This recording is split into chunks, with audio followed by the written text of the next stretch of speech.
So, hello friends. So today I'll be talking on this topic: lessons learned from COVID in minimizing sepsis burden. So I gave this talk for Calcutta ISCCM branch on 25th August 2021. So the topics I would cover is what is the expected recovery from COVID-19. So whether is it same as sepsis or is it any different, and whether it leaves with lot of morbidity. So we'll be talking mainly about severe COVID who have come to ICU, and we'll try to ascertain if COVID recovery, is it unique or is it very similar to sepsis? And what are the best practices that we need to incorporate to promote recovery? The principles that could be applied to the COVID. And then what are the best care practices that should be adopted by the healthcare facilities to improve the outcome in COVID? And the second important aspect about the lessons is the secondary infections in COVID-19. So that is something which has been an issue or a concern. So we have to look at what has been the impact of that. And the third important aspect we learn is the role of virtual healthcare or a digital healthcare. So that has really revolutionized the healthcare during COVID. And the COVID has taught us about importance of protecting the workforce, speed of learning, and whether it has had a bearing on the surgical practices. And very distinctly, what COVID has shown is brought intensivists into the limelight. So intensivists, pulmonologists, and physicians into the limelight, and the emergency physicians. So that is something which also has been a unique aspect of COVID and the take-home message. So I've taken a fair bit of the content for this from this article, which came in 2020, Lessons of Survival from Sepsis. So the first question is, what is the expectation about recovery from the COVID? So the statistics have shown that 20% of the COVID patients who get admitted into the hospital develop severe sepsis and ARDS. And 80% of the hospitalized COVID patients generally have survived. And when COVID patients come to ICU, 60% have survived. And it is also shown that 40% of the patients who get discharged from the hospital after severe COVID, within 90 days, they tend to get readmitted into the hospital. And this readmission could be due to recurrent infection or due to exacerbation of the underlying chronic condition. So it may be residual respiratory failure, or it may be the superadded infection. So it could be any of the reasons that there could be exacerbation of the underlying condition. And it has been very distinctly shown that in post-sepsis, after patients recover from sepsis, they are left with lot of residual debility. So they could have cognitive symptoms. So there can be memory loss, and there can be restlessness or cognitive impairment. And post-sepsis, it is shown they could have physical limitations also. So their mobility can be affected. Their exercise tolerance could be affected. They'll have severe fatigue and dysphagia. And post-sepsis, it is also shown there is a lot of psychological problems that patients tend to encounter. And mainly it could be the stress aspect or the depression aspect. So it could be either of these extremes that they could have. So what basically I'm trying to say is that even after sepsis, when they go home, they need to be on a regular follow-up to see whether any of these cognitive impairment or physical disability or psychological impairment is troubling them. And this appears very typical even in the COVID patients also. When they get discharged after severe COVID, it has been shown that they do have a lot of these residual debility that they would be troubled with. So we'll just look into the secondary infections in hospitalized COVID patients. And this was a good study that came by ICMR in 2021. So it's important that we look at the Indian experience. So when you look at the secondary infections, so the key organism that was causing the problem was predominantly Klebsiella. As you see, 29.3% had Klebsiella, and 21.07% of the patients. The second commonest bug was Acinetobacter, and Pseudomonas was the third commonest. So these were the three common bugs which were troubling the COVID patients with secondary infections. And even this is the pattern we have typically seen even in our ICU. Klebsiella is the first, followed by Acinetobacter, or they keep competing with each other. The third one following Pseudomonas. So this has been the experience all across India as a detrimental cause of secondary infection. And if you look at the site-specific infections, as you see, Klebsiella pneumonia, mainly bloodstream infections were predominant compared to the respiratory. So that is also an unique aspect of COVID infections. And followed by Acinetobacter also, bloodstream was more common than the respiratory infection. So this is something we need to put our thought, and with Pseudomonas, respiratory was more common. And they looked at the resistance patterns. So this is something which is frightening and alarming. 83.2% of them were ESBL resistant organisms that they found. And 74.2% of them were carbapenem resistant gram negative bacteria. So this is also a worrying trend that the fact that they're having secondary infections in a big proportion is one concern. And the fact that the secondary infections is predominantly caused by resistant organisms is another concern. So this raised the point that all these resistant organisms are coming from within the hospital setting. They're not coming from the community. So which again puts a radar on the whole infection control practices that happened during COVID, and which is possibly terribly compromised in COVID. So that is what is the point that we need to bear in mind, the impact of COVID. And if you look at the outcome, so the bad outcome or the mortality, as you see, 72% of the bad outcomes happened expectedly in gram negative infections as opposed to gram positive infections. So which means to say gram negative infections or bacteremia was the preponderance, it occurred more commonly as a cause of secondary infection and sepsis, and they also caused more deaths in these patients. So when you look at the patient outcome, it has been shown that in COVID patients, the mortality, if it is 11.6%, in COVID-19 with secondary infections, the mortality almost increases by 3 to 4 times. It was 56.7%. And these secondary infections tended to occur at around 48 hours of admission into ICU. And the secondary infections in ICU, it was found there was 2 to 3-fold increase in the bloodstream infections. And when they looked at mortality between the wards and ICU, expectedly ICU mortality was 68% as compared to 27.6%. And again, to reiterate, there was increase in the carbapenem resistance Acinetobacter, carbapenem resistance Pseudomonas. So these were the predominant bugs that were increased, along with Klebsiella. So the main reasons that were cited as a possible increase was because of contamination of all the fomites around the patient, and lack of sanitization, and lack of surface cleaning, and lack of infection control measures that were adopted. And that appeared to be the most commonest possible reason for increase in the resistant organism. And maybe the patient load also, because there was increase in the patient load, there was possibly not enough time that you could spare that bed space for good sanitization, which we have seen in our own practice. So this led to phenomenal increase in the carbapenem resistant organisms. And hand washing practices also was terribly compromised. So what they found is, because the patient, the nurses who were catering for the patients were all gloved up with double gloves, so they were touching the patients without cleaning the, without doing hand hygiene, considering that they have gloves and they're protecting themselves, but they're not protecting the patients by sanitizing their hands. So this was another thing that they found. And of course, all of us, all the audience would subscribe to this fact that all these COVID patients were treated with high doses of steroids and immunosuppressants like tocilizumab or itolizumab and JAK inhibitors. So there were a lot of immunosuppressants that were being used. And the whole contention has been the dose of steroids, because the dose of steroids has been quite variable, and the duration of steroids, and whether they were giving pulse therapy. So all this contributed to increase in the risk of carbapenem resistant organisms. And the bundled protocols. So you have these WAB bundles, UTI bundles, and these bundles during the peak of COVID or during COVID were not well adopted, because the nurses were obviously constrained with PPE to follow all the bundle care. So the protocol, the bundled protocols which were meant to be followed was definitely compromised, leading to the increase in the resistant organisms.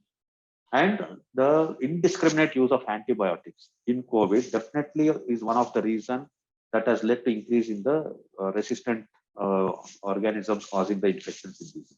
So this is in essence the possible reasons why the secondary infections significantly were higher in COVID patients.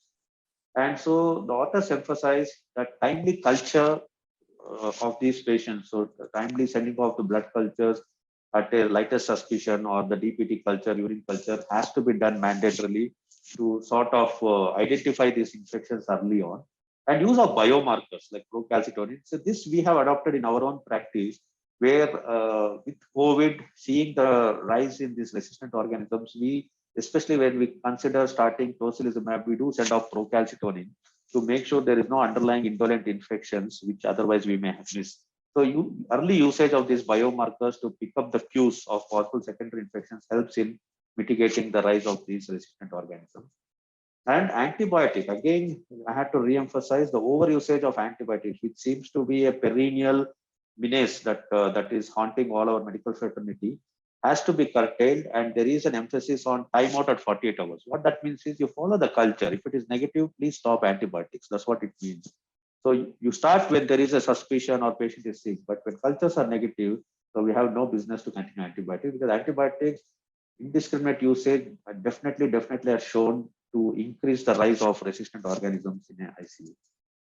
So now coming to, so that was our Indian experience. So looking at the other, so this was a Canadian study which was done between 2019 and 2020. So it's a meta-analysis of 24 studies. So they looked at 3,338 patients. So where they found co-infection was present in 3.5% of patients with COVID, and secondary infection was present in 14.3%. And in critically ill, the secondary infections was much higher. And so that was the data. So this was another study from China where they looked at 38 patients, where they found secondary infections was in 57.89. And the secondary infection was particularly higher in patients who are ventilated. And as compared to Indian study where bloodstream infections were common, in Chinese study, respiratory infection was more common, 55.28, followed by bloodstream infections and UTI. So again, in India, we have to bear in mind that bloodstream infection seems to be troubling COVID patients more than the respiratory aspect. And again, in China, GNB were more common, as we had in our experience, 50%. GPC was 26.92 and fungi was 7.69. So that is the distribution.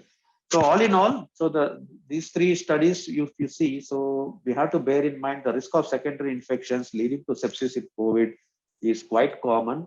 So there should be more regimental enforcement of good infection control practices and appropriate usage of steroids and antibiotics to curtail, to mitigate the risk of a secondary infection. So now we look into what are the other things that COVID patients can be troubled with. So this was a study from UK, meta-analysis of 28 studies, where they found at 6 months follow-up, 38% had post-traumatic stress disorder, 33% had depression, 30% had anxiety, and they had pulmonary dysfunction as a residual problem, exercise intolerance, and reduced health-related quality of life.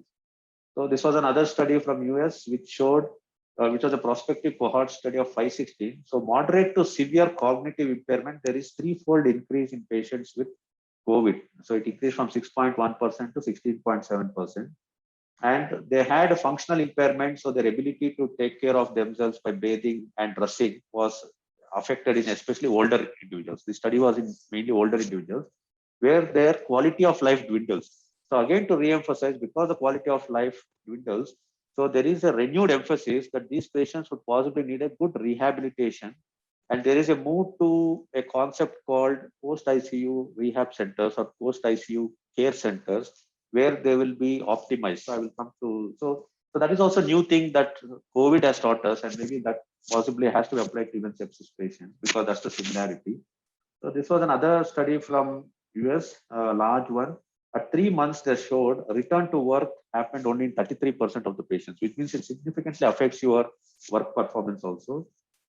And return to work at 6 months was 55%. At 12 months, it was only 50, which means half of the patients who develop severe COVID possibly cannot work for up to 1 year. So that itself is a huge burden for the society. And this was another study from Italy, which showed persistent symptoms up to 2 months are present in 90% of the patients who are admitted in ICU. And these symptoms can be fatigue, dyspnea, joint pain. So all this slide, these studies basically tell you that once a patient comes to ICU for a severe COVID and he goes out of ICU, he needs to be followed up. He has a lot of problems, and 50% of the time he cannot go to work, and elderly people cannot care for themselves, and 90% have some residual symptoms. So there is a renewed emphasis called Cairo, which I'll tell you. So there is a new concept called post-ICU care center, which looks into rehabilitation of this so that their care gets more optimized. So will recovery from COVID-19 be unique? So they have drawn some parallels with sepsis, and they found that recovery could be different from sepsis, but it is not clearly established. Acute manifestations, it is sort of said that it may be similar to the sepsis. And survivors, so this is the aspect that we were emphasizing in the previous slide, that the survivors of sepsis are very similar to survivors of COVID with regards to the challenges, to the cognitive impairment or the work disability or resuming the independent quality of life. And post-intensive care syndrome was found to be greater in the COVID patients than in sepsis patients. So there is a distinct post-intensive care syndrome that COVID develops, and so do the sepsis patients. And some of the reasons why this post-intensive care syndrome develops is because of the deeper sedation. We tend to put this COVID because of the interruption in the care or the manpower issue, and there is spontaneous breathing trials would not be more effectively given in COVID patients when they're intubated because of again the usual reasons. And COVID patients are not easily mobilized because physiotherapy people ordinarily would not be engaged with COVID patients as much as they would for a non-COVID patient. So all these lead to more prolonged ICU stay and more severe post-intensive care syndrome. And all these lead to worse recovery.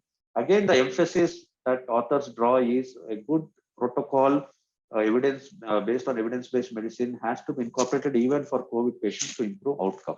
So we all understand as we are talking in COVID, we know the care that is given to COVID patients as compared to the non-COVID, definitely we all subscribe that it is suboptimal, and these things get interrupted because of the manpower and because of PPEs they wear and because of lot of other limitations that exist. So their care do get compromised, and that leads to bad outcomes. So what are the best practices that one could incorporate to promote recovery? So the emphasis is on very vigilant screening for the possible problem that might arise to mitigate the risk, and to screen all the patients at discharge. So that is something that they have emphasized, and we have realized that after severe COVID, especially in India, we had an issue with Mucor. So screening these patients from an ENT surgeon to see whether there is any issue with the sinuses can help in identifying early some of these residual problems and mitigate the risk.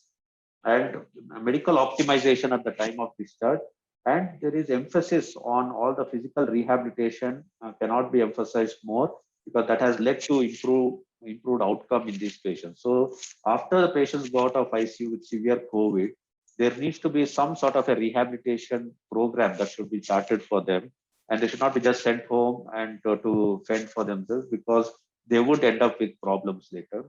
And it is shown that patients, once they go from ICU after severe COVID, the mortality, the higher mortality remains up to 2 years for these patients. So this was a study in sepsis, what they found. So this was a study done in 189 patients where they found medical optimization in sepsis was done in 62%, and screening for any possible problems that might arise was done in 65%. And care alignment process was done in 58%, and monitoring for preventable medical condition was done in 46%. And they found when they did all these 4 aspects, it led to reduce in the rehospitalization and death.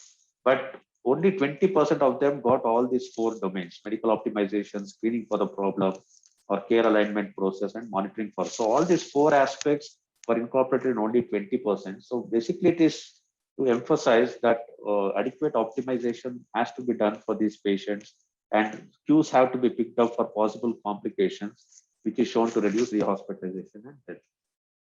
So how can healthcare systems facilitate best practices? So it is shown in US, more than half of the elderly sepsis, they get cared for in the post-acute care facilities. And why it is important to send this patient to post-acute care is where there is effective physiotherapy given, there is occupational therapy given, and there is a speech therapy given. So this was a study from Germany which said, which compared the patients who were sent to post-acute care center after sepsis versus usual care. And they found that the health-related quality of life at 6 months, there was no significant difference. But in post-acute care center, there was improved physical function, and disability was significantly less in these patients. And there is an ongoing study to see whether post-acute care would benefit in patients with severe sepsis, with 708 sepsis. So now the new emphasis is on establishment of post-ICU clinics, and there's something called CAIRO. CAIRO is Critical Acute Ill Recovery Organization. So there is a society which is really working on this space of critical acutely ill recovery organization, which is basically looking into this whole concept of post-ICU rehabilitation to optimize the care, reduce the mortality, improve the outcome based on the evidence we have that they don't do well after they go out of ICU when they're critically unwell due to sepsis or COVID. The risk of dying is very high within 2 years. So keeping that in mind, so there is an emphasis on adopting these post-ICU clinics and Cairo. So that is the thing we can keep in mind. And virtual care is something that has really taken off after the COVID. And it is shown that constant clinical examination not necessarily may be needed. And this has been regular, this tele-ICU or the digital health has been slowly regularized over 20 years, but now it has really gotten momentum, and this has even extended to the old age homes. And the whole teaching and the knowledge transfer also is happening very effectively with the digital health, and that is something that has revolutionized thanks to COVID. And this has led to high quality health advice and care at a reduced cost and a greater speed. So this is something that has happened after COVID. And tele-ICU in the age of COVID is something that has really taken off. And tele-ICU has helped in imparting or incorporating protocols across many hospitals and homogenizing the care. And tele-ICU has shown to improve the ventilatory management by tweaking the ventilatory modes, and has shown significant difference in the outcomes from the ventilator. And the whole tele-ICU has been made very flexible, and there are a lot of innovative tools that are incorporated to deliver this. And tweaking of ventilatory modes and evaluating the patient's response to the ventilatory modes that are tweaked has been made possible with tele-ICU. And the whole care processes have been redefined by incorporating the tele-ICU and the simple audiovisual modes. So as I said that in Karnataka, we have done this tele-ICU or tele rounds for 15 districts. For last 14 months, we have been doing this tele rounds. And that has shown to reduce the deaths in these district hospitals. And it has significantly helped in the knowledge transfer. So we have tried to impart the knowledge through dissemination of the protocols or to the dissemination of the practical skills to these district hospitals. And we have even published this paper about our experience in Karnataka. So as you see, Trilok Chandra is the health commissioner, so who has been pivotal in setting up our tele-ICU in our state. So the other aspect which has really got emphasis during COVID is protecting the workforce, especially the nurses who are at a high risk, because the safety of healthcare workers was not something that was given a lot of importance before. And there was a good amount of importance that has been given to this aspect in mitigating the risk by adopting the usage of personal protective gear, PPE, and preparedness for this. So the new normal has put emphasis on the safety and the emotional support of the healthcare workers, which was otherwise lacking before. So another important aspect that we learned during COVID is the speed of learning, because before, for any protocols to be rolled out or for any evidence to be incorporated, it used to take many years. So the average cycle time was 17 years. So COVID has shown that planning and scaling up of capacity and scaling up of all the infrastructure could happen at a very rapid pace. So this was a hospital in UK where the first patient went into the hospital within 18 days of planning. The guidelines, like sepsis guidelines, if you see, it used to take months to years for it to come out. But in COVID, what has shown is that it only took weeks to roll out the guidelines and protocols. And these protocols were changed very rapidly in a very short period of time. That is something that is new that has happened, which again puts a point that we don't need too much time to adopt and incorporate new protocols. And this could happen at a much shorter time. And Chinese have shown that big database could be evaluated in a short time to evaluate the risk factors. So another important thing COVID has taught us is development of startups and universities getting grant to come up with new medications. So this is all the biotechnological companies having got funding for coming out with new tools to diagnose diseases very early and come out with the new medication, because I'm sure all listeners would agree that in COVID, there are so many drugs that are tried in a very short period of time and there's so many new drugs that have come out in a very short period of time. So this is something which is very unique to COVID, and possibly this is something which could be applied even to our sepsis patients to reduce the burden. And even the development of vaccine, which happened in a very short period of time. So these are some things very unique to COVID, which could be learned and applied to other diseases. And the value of standards. So the physicians or the treating doctors became more aware of sort of protocols, and they were more subscribing to the standard protocols that were in place to treat their patients. And the new normal was all about following the standard operating procedures or the protocols that were in place. And there was some strangeness to this. So there were unique group of experts that sort of cropped up with the COVID. So these are some of the things, which are little unique to COVID, that we had overnight a group of experts who evolved from the learning of the COVID. And the value of standards. So the National Academy of Science Standing Committee came out with 11 formal rapid expert consultation documents. So which means ordinarily, which would take few months to years, within a 1 month, as you see, they came out with 11 formal documents. So there was a rapidity or the speed in which some of the decisions were being made. And the new normal had good global interconnectedness, which means to say there was a lot of sharing of knowledge happening between the countries, which possibly we may not have seen in sepsis. So this happened more effectively in COVID. And there was a good knowledge transfer that was happening across the globe and between many people. And there was a reliance on the trusted authority to guide for the treatment. So it was not like everyone had their own whims and fancies to treat. So so the whole medical fraternity was looking up to a trusted authority to come out with some homogeneity in the management. So that led to reduce harmful, wasteful, or unscientific variation. I'll just quickly go through this. So the surgical practices also were redefined in COVID.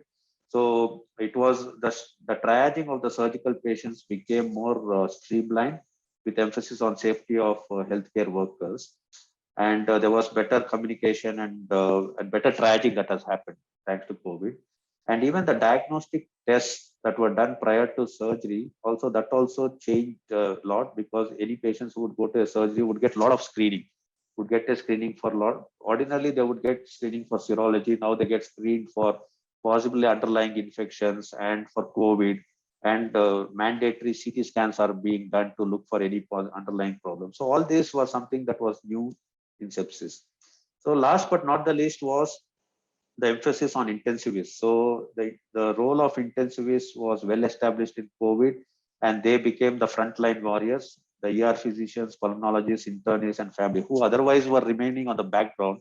They came in the forefront in the whole of COVID, and possibly this remains true even for sepsis patients. So the intensivists sort of came into the limelight. So that was a hallmark of COVID. And this was published even in NEJM as to very remarkable thing, that these are the group of physicians which came in the forefront, and for a change, the surgeons were more or less on the background. So as you see, the intensivists and the ER physicians got an opportunity amidst the risk to ascertain their utility and value during such pandemics. So the take-home message is, so the recovery from COVID-19, as we understand, is protracted, and they can have a lot of residual symptoms which can be quite debilitating. And measures have to be taken to make sure that these residual symptoms are addressed. So best practice guidelines have to be adopted to enhance the recovery from COVID. So again, this applies to sepsis patients also, that we have to sort of adopt the best practice guidelines, which is acceptable and evidence-based, to influence and improve the outcomes. And this is something new that possibly we could adopt. The value of post-intensive care center, or CAIRO, is a new sort of a concept that is evolving, recognizing the debility that these patients have after they recover from ICU. So critical acute illness recovery organization is something that is evolving now. So in the days to come, we may see from ICU, patients may go to these centers before they go home rather than directly going home. So especially from ICU. So this is a concept I think all intensivists should get sensitized to. And the virtual ICU or the tele ICU or the digital health is here to stay. and this is getting revolutionized. So it's about time that every intensivist gets sensitized to this concept of tele-ICU. And there is a renewed emphasis, thanks to COVID, on protecting the workforce. And the speed of learning is definitely exponentially increased thanks to COVID. So which again puts a challenge to intensivists about the expectations about enhancing their knowledge in a very short period of time and applying the tools that he has learned in a short. So that is something which will remain possibly a challenge. And the whole surgical SOP, the surgical care pathways also are redefined with COVID. So there is more effective screening happening, and there is more communication of surgical teams with the medical teams before they take up for surgery, something that is new that has happened. And intensivist definitely has taken a leap forward amidst the risk. They have utilized this as an opportunity and have leveraged themselves as a frontline worker. So that is also something new that has happened. And again, to emphasize that the whole secondary infection problem, which in India we are, as it is prior to COVID also, we have been terribly burdened with, continues to trouble us. The secondary infections have been more troubling in COVID, and that is again due to these basic things that we are meant to follow. So sanitizing the surroundings with good surface cleaning, good hand hygiene, and judicious use of steroids at a dose that is recommended, and not indiscriminately continuing for a long period of time at a higher doses, and following a bundled protocols, and uh, and avoiding indiscriminate usage of antibiotics. So all these have shown as a test of time to reduce the risk of resistant organisms that develop in these patients. So thank you all. So I end with this beautiful quote. So the season of failure is the best time for sowing the seeds of success. So if secondary infections has been the failure, so we have a lot of lessons to learn from that and try to improve upon preventing the secondary infections. So thank you all.